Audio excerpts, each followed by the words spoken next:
साहेब नाश्ता? नाही नको. घ्या. रेवडेकर, काल मला का नाही थांबवलं? अजून डोकं दुखतंय माझं.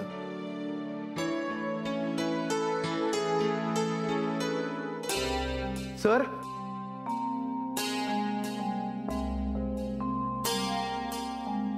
या. आभासराव, गुड मॉर्निंग. माधू, आणखीन एक लिंबू पाणी घेऊन ये याच्यासाठी. सर का केलं तुम्ही असं? वैभव, आवाज खाली. नाही रेवडेकर, बोलू दे त्याला. म्हणजे काय? बोलणारच आहे मी. तुमचं काय वाईट केलं होतं मी? तुम्ही सांगाल तसं मी वागलो आणि तरी तुम्ही मलाच अडकवायला निघालात. आणि मला माहिती आहे मी तिथे पडल्याची खबर पोलिसांना तुम्हीच दिलेली असणार आहे. सांगा ना, गप्प का बसलात? आता बोला. माझी अशी बदनामी करून काय मिळालं हो तुम्हाला?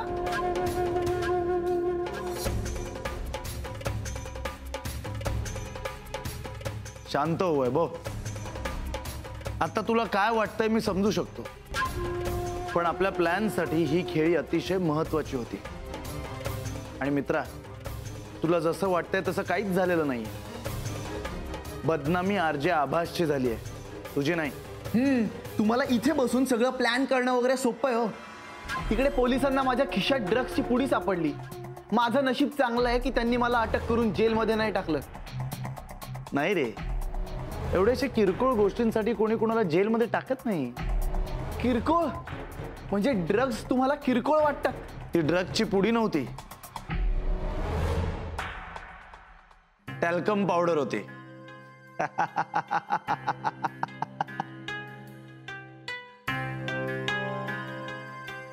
नाहीतर पोलिसांनी तुला असं जाऊच दिलं नसतं. 3rd डिग्री सुरू केलं असतं तुझ्यावर. सर प्लीज, पास झालं हे सगळं. आता मी अजून सहन करू शकत नाही. एकतर हे सगळं तुम्ही थांबवा, नाहीतर मी थांबवतो. ये, मी काय करायचंय मला सांगू नकोस. माझं मी बघून घेईन. तू तोंड बंद ठेव. रेवडेकर, सर. घेऊन जायला. कुठे नेताय? कुठे तुम्ही मला? वैभव, सरांचं ना पनवेलला फार्म हाऊस आहे. हे सगळं प्रकरण निवळेस्तोवर तुला तिथेच राहावं लागेल. आणि हो, तिथे पण तोंड बंदच ठेवायचा. माझ्या नावाने बोंबललास ना तर आयुष्यभर गाणं सोडून बोंबलावंच लागेल तुला. चल निघ. वैभवराव, चला.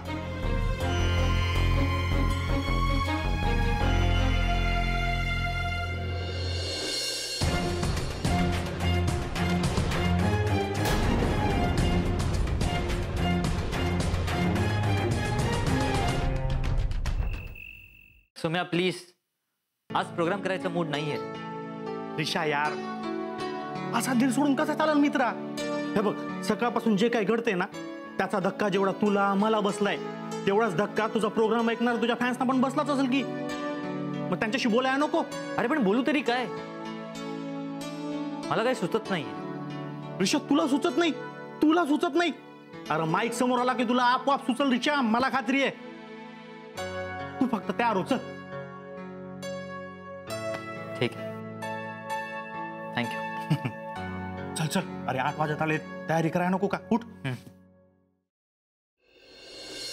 बाबा, काय म्हणाले नाशिकर काका? नीतू कशी आहे? तुम्ही भेटलात का तिला? सुम्या, जरा पाणी दे रे. बाबा, सगळं ठीक आहे ना? अरे, त्या नीतूच्या आई बाबांना नाही सण होत आहे रे हे. म्हणजे काल परवापर्यंत ज्या पोरासंगत आपल्या पोरीच्या संसाराचं स्वप्न बघत होते ते खोटा निघाव. अरे, आभासच्या नावानं फसवाय आला होता त्यो. काका, पाणी. बाबा, तुम्ही नीतूला भेटलात का? तुमचं बोलणं झालं तिच्याशी? कचली रे ती पोरगी.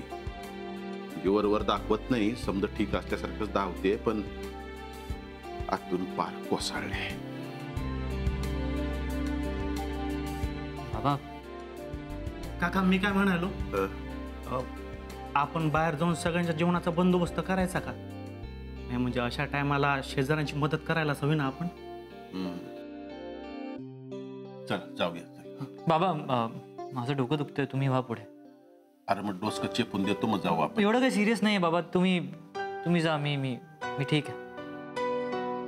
बर ठीक आहे, गोळी घ्या. हो चला. थांबू का जरा चेपून? नाही तुम्ही प्लीज जा आणि त्यांच्याशी बोला जाऊन, म्हणजे ॲटलिस्ट त्यानिमित्ताने ते 4 घास तरी खाते. हे.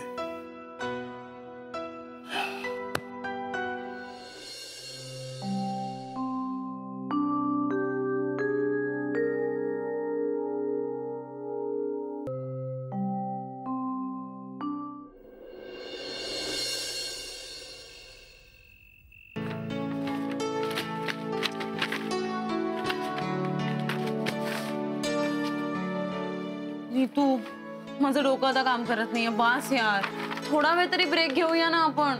अजिबात नाही. नीतू अगं 8 वाजलेत. आभासचा शो सुरू झाला असेल, ते लक्षातच नाही आलं.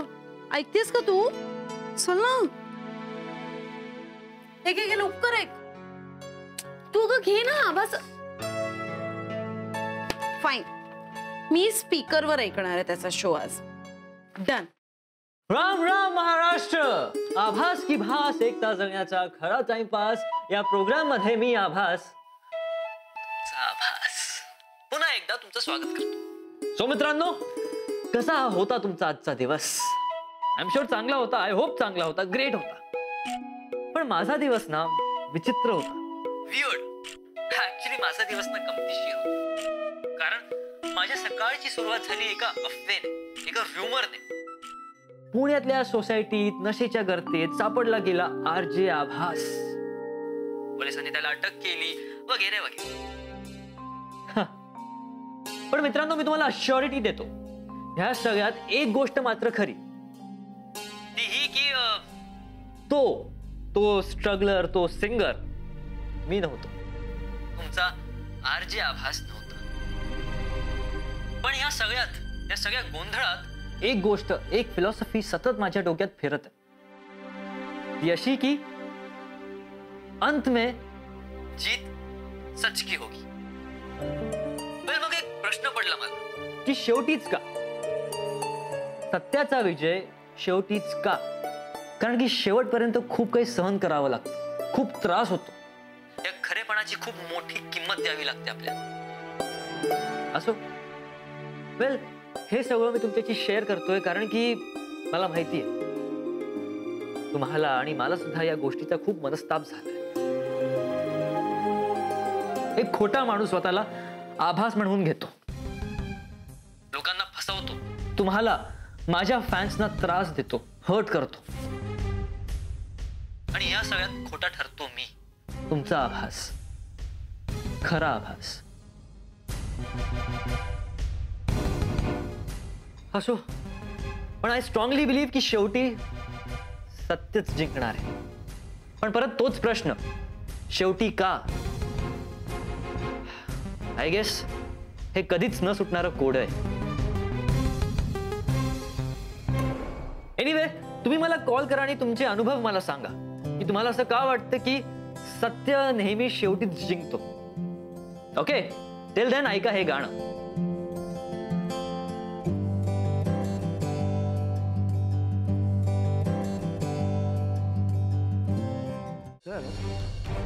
तुमच्या बोलण्यावरून तरी तुम्ही काहीतरी मोठं करण्याच्या तयारीत आहात असं दिसतंय. पण सर, नेमकं काय करणार ते कळत नाहीये. एवढे कर, एखाद्या सिनेमाचा क्लायमॅक्स जर आधीच सांगितला ना तर त्याची मजा जाते. त्या गावठी हिरोला साईराज देशमुख काय चीज आहे हे दाखवून द्यायची वेळ आलेली आहे.